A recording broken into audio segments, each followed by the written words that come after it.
to all the respected APSRTC retired employees, including presently working employees also. My name is Raghunath Reddy, RT Superintendent and also Secretary of YSR Retired Employees Association. నేను ఇంతకుముందు జీవనోపాధి గురించి అనేక సార్లు లెక్కలేనటువంటి సార్లు video ద్వారా మీకు తెలియజేయడమైనది. అలాగే మన కడప ప్రజాప్రతినిధులైనటువంటి డిప్యూటీ సీఎం అంజాద్ బాషా గారిని, ఆర్టీసీ చైర్మన్ మల్లికార్జున రెడ్డిని, అలాగే కడప మేయర్ అయినటువంటి డిస్ట్రిక్ట్ ప్రెసిడెంట్ అయినటువంటి సురేష్ బాబు సార్ను కూడా అనేక సార్లు రిప్రజెంట్ చేసి మన జీవితం మనం ఏ విధంగా జీవించేది మొత్తం A to Z మొత్తం పూసగుచ్చినట్టు చెప్పడం జరిగింది. అయ్యా, మాకు 1/9/2014 ముందు రిటైర్ అయిన వాళ్ళకు అధిక పెన్షన్ పెట్టుకోవడానికి లేదు, మేము 1000 రూపాయల నుంచి వస్తున్నాము. ఈ డబ్బులు చాలామంది ఆత్మహత్యలు చేసుకున్నారు. రిటైర్డ్ అయినటువంటి డ్రైవర్లు కూడా ప్రైవేట్ స్కూళ్ళకు బస్సులకు 4000కు 3000కు వాళ్ళు పనిచేస్తున్నారు. స్కూళ్ళ దగ్గర గేట్ కాపర్లుగా పనిచేస్తున్నారు, గుడ్డలంగలుగా పనిచేస్తున్నారు. వైద్య నిమిత్తులకు డబ్బులు చాలామంది కూడా ఆత్మహత్యలు చేసుకున్నారు. ఈ విధంగా దమనీయ పరిస్థితి ఉండాలని పూస గుర్చినట్టు A to Z అందరూ చెప్పడమేనది. అన్నీ చెప్పినా కానీ ఇంతవరకు కూడా ముఖ్యమంత్రి దృష్టికి మేము తీసుకుపోయినాము, అదో వస్తుంది అని అంటారు. మనకు కూడా ఆశలు చనిపోయిన ఆశలు కూడా ఏం లేదు. నన్ను కూడా రిటైర్డ్ వాళ్ళు అందరూ కూడా సార్ ఇంకా పొద్దున్న మీరు రిప్రజెంట్ చేయొద్దు సార్, ఎన్ని చేసినా మాకు కూడా నమ్మకం లేదు వాళ్ళు ఇస్తారని. మీరేంటికి అనవసరంగా మీరు కష్టపడి వాళ్ళు ఏడుకుంటా అది చేసుకుంటా ఇది చేసుకుంటా ఉన్నా కానీ వాళ్ళు కనికరం కూడా లేకుండా ఇంతవరకు కూడా ముఖ్యమంత్రికి దగ్గరికి అది పోయిందో లేదో మనకు మాత్రము ఇంతవరకు జీవనభూతి రాలేదు అని చెప్పడం జరిగింది. లాస్ట్లో నేను కూడా వచ్చేసి ఇంకా వాళ్ళ మాటలు మన్నించి 17వ తేదీ నిన్న ఈ నెల RMR దగ్గర పెద్ద మీటింగ్ పెట్టి దాంట్లో చెప్పడం జరిగినది. అయ్యా, మేము ఎక్కువ ఏం అడగలేదు, 8,000 రూపాయలు అడిగినాము, ఎక్కువ రాకుండా మేము 5,000 రూపాయలకు చెప్పినాము. 6,000 మంది ఉంటాము, ఒక 3 కోట్ల బడ్జెట్ అవుతుంది. మీరు కన్నా 5,000 కన్నా ఇస్తే కన్నా మాకు సానుభూతిగా ఇప్పుడు ప్రజెంట్లో ఉండేవాళ్ళు కూడా మాకు మద్దతు తెలిపేస్తే మా స్టేట్ వైడ్ 60,000 మంది ఉంటారు. మనిషికి 10 ఓట్లు, మా కుటుంబ సభ్యులే 10 ఓట్లు ఉంటాయి మాకు వేసినా కానీ 60,000 ఓట్లు స్టేట్లో ఉంటాయి మాకు ఓట్లు. డిస్టిక్ లెవెల్లో ఒక అసెంబ్లీ కన్నా వస్తేనో ఒక డిపోలో వచ్చేసి 1000 మంది తక్కువ లేకుండా ఉన్నారు.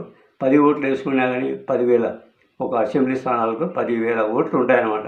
ఇంకా డిస్టిక్ హెడ్ క్వార్టర్ అయితే 15,000 పైనే ఉంటాయి. ఇప్పుడు కడపకి ఎత్తుకుంటే కడప డిపో ఉంది, రీజనల్ వర్క్షాప్ ఉంది, రీజనల్ స్టోర్స్ ఉంది, అన్ని ఆఫీసులు ఉన్నాయి. రీజనల్ హెడ్ క్వార్టర్ కాబట్టి 15,000 మంది 1,500 మంది ఉంటారు. 15,000 ఓట్లు ఇక్కడ కడప ఉంటాయి.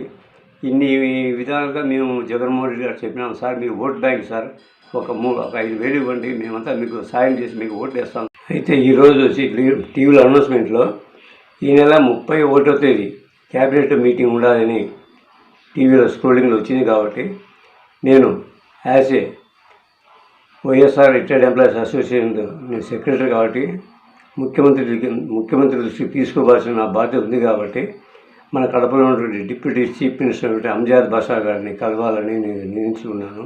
ఇప్పుడు ఉండే విషయాలన్నీ కూడా ఆయన పూస గుర్చినట్టు చెప్పేసి, సార్ ఈ విధంగా ఉంది, అసెంబ్లీ కాన్స్టిట్యూన్సీ వచ్చి 10,000 ఓట్లు పైనే ఉన్నాయి, డిస్టిక్లో వచ్చేసి 15,000 ఓట్లు ఉంటాయి, స్టేట్లో 175 కాన్స్టిట్యూన్సీలు కూడా ప్రతి ఒక్క నియోజకవర్గంలో 10,000 ఓట్లు మా ఓట్లు సాలిడ్ ఓట్లు ఉంటాయి. కాబట్టి దీన్ని మీరు దూరం చేసుకోవద్దు. కాబట్టి మీరు ముఖ్యమంత్రితో రేపు క్యాబినెట్ మీటింగ్లో ఈ విషయమై ఈ విధంగా ఇస్తుంది సార్, మనం డెఫినెట్గా సాయం చేయాలి, వాళ్ళకు సాయం చేస్తే మనకు కూడా వాళ్ళు మనకు ప్రతిఫలంగా సాయం చేసే యోచనలో ఉన్నారు అనే విధంగా మీరు చెప్పాలి సార్. ఇంకోటి నేను చెప్పేది అంటే, ఇంతకుముందు 2019 జరిగిన ఎలక్షన్లు వేరు, ఇప్పుడు ఎలక్షన్లు వేరు. ఇప్పుడు జరుగుతున్న పరిణామాలన్నీ ఇంకా చెప్పాల్సిన అవసరం లేదు. చాలా టఫ్గా ఉండే ఎలక్షన్లుగా ఉన్నాయి. కాబట్టి మీరు అనవసరంగా ఆయన దృష్టికి పోనీయకుండా మీరు మీరు కన్నా ఉంటే కన్నా గవర్నమెంట్కే నష్టము. కాబట్టి మీ దృష్టిని తీసుకొని పోతున్నాను. అందులో మేమేంటి ఎక్కువ అడగలేదు, 3 కోట్లు అది ఏముంది, అది ఆయన దృష్టి ఎన్నో ఈరోజు డబ్బులు సంక్షేమ పథకాలు జగన్మోహన్ రెడ్డి వేయలేదు అనబట్టదు.